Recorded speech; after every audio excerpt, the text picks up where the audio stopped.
Good morning, everyone. Sorry, keep you waiting a little bit. I had the honor of spending some time with the Ukrainian Prime Minister who's in town today, and he is meeting with some of my cabinet members, including the Secretary of Treasury and others. And we had a good discussion. I've talked about what I'm about to tell you about today, as well as he was thanking the American people for their support, understands it's significant, and we talked about keeping everyone together in terms of Europe, the European Union, and others in the effort to stop Putin's brutality. But before I head out to the West Coast, I want to quickly update the American people on the latest steps we're taking to support the people of Ukraine and to hold Putin accountable for his brutal and bloody war. Russian forces have retreated from Kyiv, leaving behind them a horrifying evidence, and you've seen it, you reported it, your folks.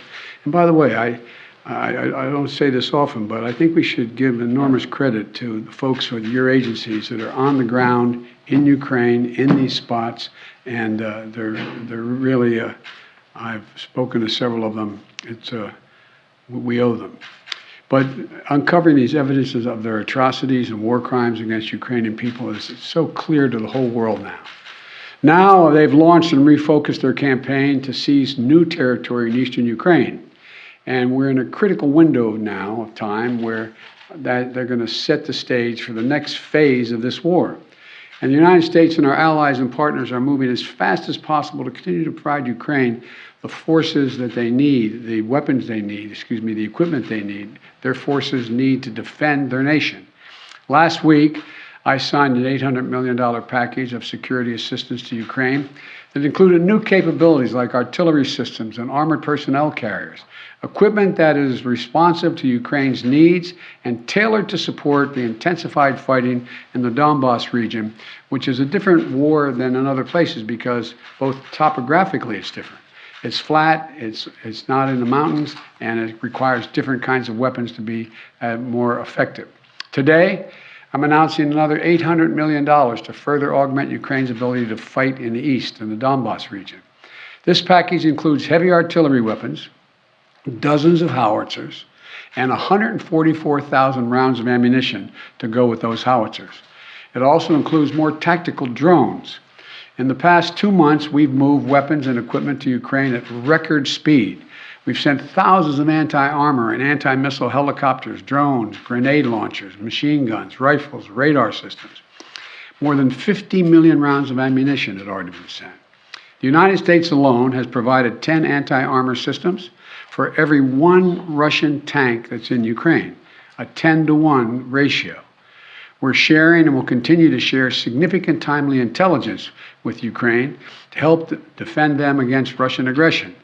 And on top of this, these direct contributions from the United States, we're the outfit facilitating the significant flow of weapons and systems to Ukraine from other allies and partners around the world, like the S-300 long-range anti-aircraft systems that Slovakia recently transferred to Ukraine. We are getting them in there. We won't always be able to advertise everything that our partners are doing to support Ukraine and its fight for freedom, but to modernize Teddy Roosevelt's famous advice, sometimes we will speak softly and carry a large javelin, because we're sending a lot of those in as well. But we're not sitting on the funding that Congress has provided for Ukraine. We're sending it directly to the front lines of freedom, to the fearless and skilled Ukrainian fighters who are standing in the breach. You got to admit, must be amazed at the courage of this country, the resolve that they're showing, not just their military, but the average citizen, men and women, young men, young women as well. It's, the sustained and coordinated support of the international community, led and facilitated by the United States, is a significant reason why Ukraine is able to stop Russia from taking over their country thus far. Every American taxpayer, every member of our armed forces can be proud of the fact that our country's generosity and the skill and service of our military helped arm and repel Russia's aggression in Ukraine, to beat back Putin's savagery that tried to seize Ukraine's capital and wipe out Ukraine's government. The Battle of Kyiv was a historic victory for the Ukrainians. It was a victory for freedom, won by the Ukrainian people with unprecedented assistance by the United States and our allies and our partners. Now we have to accelerate that assistance package to help prepare Ukraine for Russia's offensive that's going to be more limited in terms of geography, but not in terms of brutality. Not in terms of brutality. Combined with our recent drawdowns, it will ensure a steady flow of weapons and equipment into Ukraine over the next few weeks. However, with this latest disbursement, I've almost exhausted the drawdown authority I have that Congress authorized for Ukraine in a bipartisan spending bill last month. In order to sustain Ukraine for the duration of this fight, next week I'm going to have to be sending to Congress a supplemental budget request to keep weapons and ammunition flowing without interruption to the brave Ukrainian fighters and continue to deliver economic assistance to the Ukrainian people. My hope is, and my expectation is, Congress would move and act quickly. And I want to thank the Congress, Democrats and Republicans, for their support for the people of Ukraine. Our unity at home, our unity with our allies and partners, and our unity with the Ukrainian people is sending an unmistakable message to Putin. He will never succeed in dominating and occupying all of Ukraine. That will not happen. In addition to bolstering Ukraine's resistance on the battlefield, we're also demonstrating our support for the people of Ukraine. Today, the United States is announcing that we intend to provide an additional $500 million in direct economic assistance to the Ukrainian government. This brings our total economic support for Ukraine to $1 billion in the past 2 months. This is money the government can help use to stabilize their economy, to support communities that have been devastated by the Russian onslaught, and pay the brave workers that continue to provide essential services to the people of Ukraine.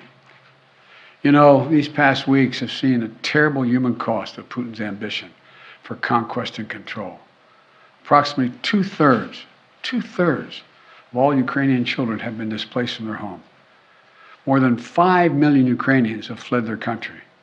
It's an absolute outrage. The idea this is happening, approaching the second quarter of the 21st century, is just, Last month when I was in Europe, I announced that the United States would welcome 100,000 Ukrainians so that we share in the responsibility of supporting Ukrainians fleeing Putin's war machine. We've already welcomed tens of thousands of Ukrainians to the United States, and today I'm announcing a program, Unite for Ukraine, a new program to enable Ukrainians seeking refuge to come directly from Europe to the United States. This new humanitarian parole program will complement the existing legal pathways available to Ukrainians, including immigrant visas and refugees processing. It will provide an expedient channel for secure legal migration from Europe to the United States for Ukrainians who have a U.S. sponsor, such as a family or an NGO. This program will be fast, it will be streamlined, and will ensure the United States honors its commitment to go to the people of Ukraine and need not go through our southern border. We're also continuing to ratchet up the pressure on Putin and further isolate Russia on the world stage.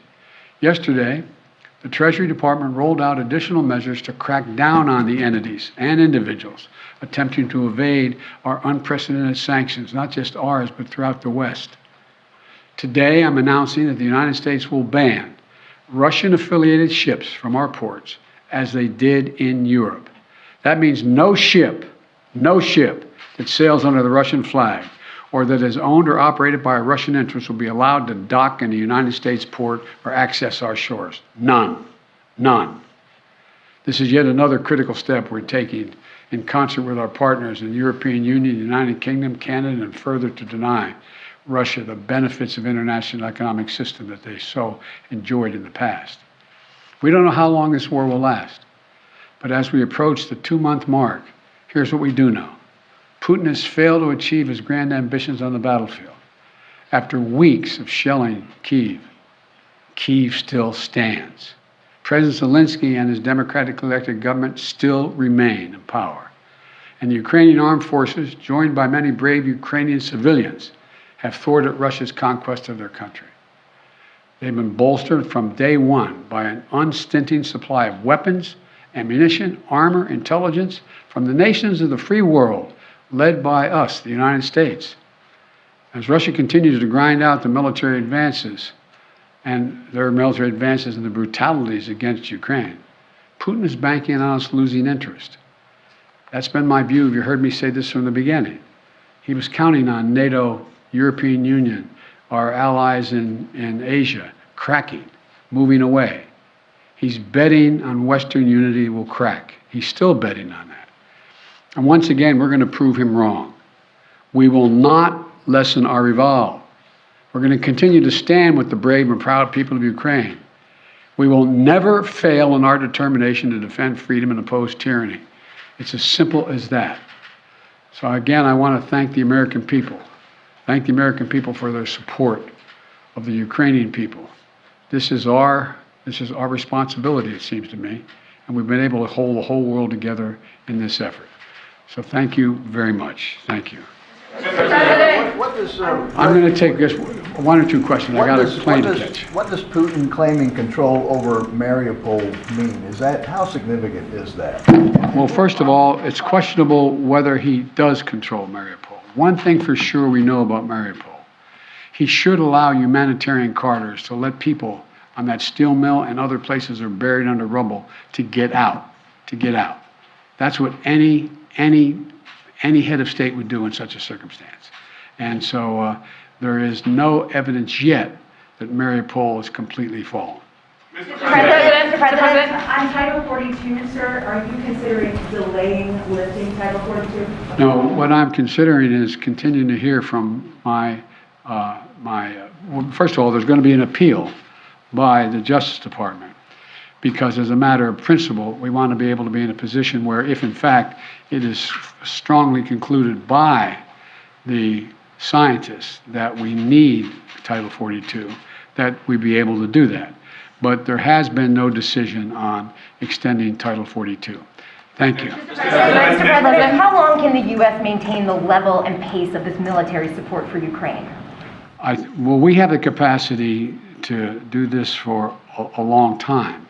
The question is, are we going to continue to maintain the support of the international community and keep the pressure on Putin to prevent him from overrunning the country, number one, and number two, make sure we continue to maintain the economic sanctions, which over time, and we're beginning to see it, are devastating their economy and their ability to move forward. So the most important thing right now is maintain the unity. So far, so good. Thank you very much. How much money are you going to ask for in the supplemental? Supplemental? How much money in the supplemental?